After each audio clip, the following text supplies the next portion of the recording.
Hello viewers, আসসালামু আলাইকুম। আশা করি সবাই ভালো আছেন। আমরা মোটামুটি দীর্ঘদিন ধরে যেহেতু টিভির ব্যবসায়িক লাইনে আছি, অনেকেই বিভিন্ন অ্যাঙ্গেল থেকে বা বিভিন্ন ব্র্যান্ডের ব্যাপারে জানতে চান। বিভিন্ন কোশ্চেন থাকে আমাদের যে কোন ব্র্যান্ডের টিভিটা কিনলে সবচেয়ে বেস্ট হবে।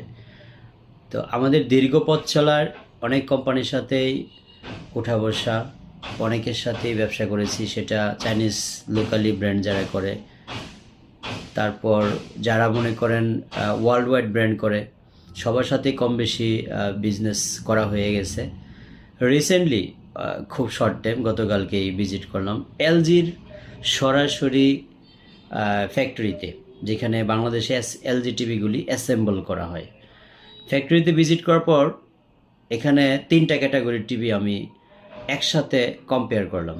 তার মধ্যে র্যাঙ্কন ছিল, তোশিবা ছিল, এলজি ছিল। আসলে কোরিয়ান ডিসপ্লে টিভিগুলি সত্যি যে অসাধারণ, তার একটা নমুনা আপনাদের সামনে সামান্য কিছু উঠিয়ে ধরলাম।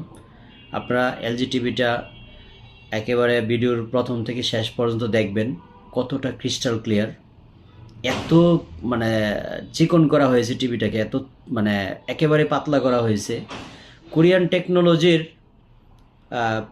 ইলেকট্রনিক্স প্রোডাক্টগুলি ওয়ার্ল্ড ওয়াইড সমাদৃত হওয়ার মূল কারণটা, আপনারা যদি ফিজিক্যাল ভিজিট না করেন আর কোরিয়ান ইলেকট্রনিক্স প্রোডাক্টের মূল্য বেশি হওয়ার যে কারণটা, সেটাও অ্যানালাইজ করে দেখলাম সত্যি অসাধারণ।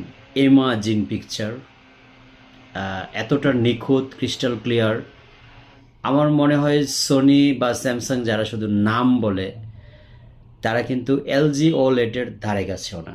আমি আজকে যে ভিডিওটা আপনার জন্য পোস্ট করেছি সেটা হচ্ছে এলজি ওলেট। ফিজিক্যালি এলজি শোরুম থাকলে ভিজিট করে দেখার পরে সিদ্ধান্ত নিয়ে একটা টেলিভিশন নিতে পারেন। ভালো থাকবেন।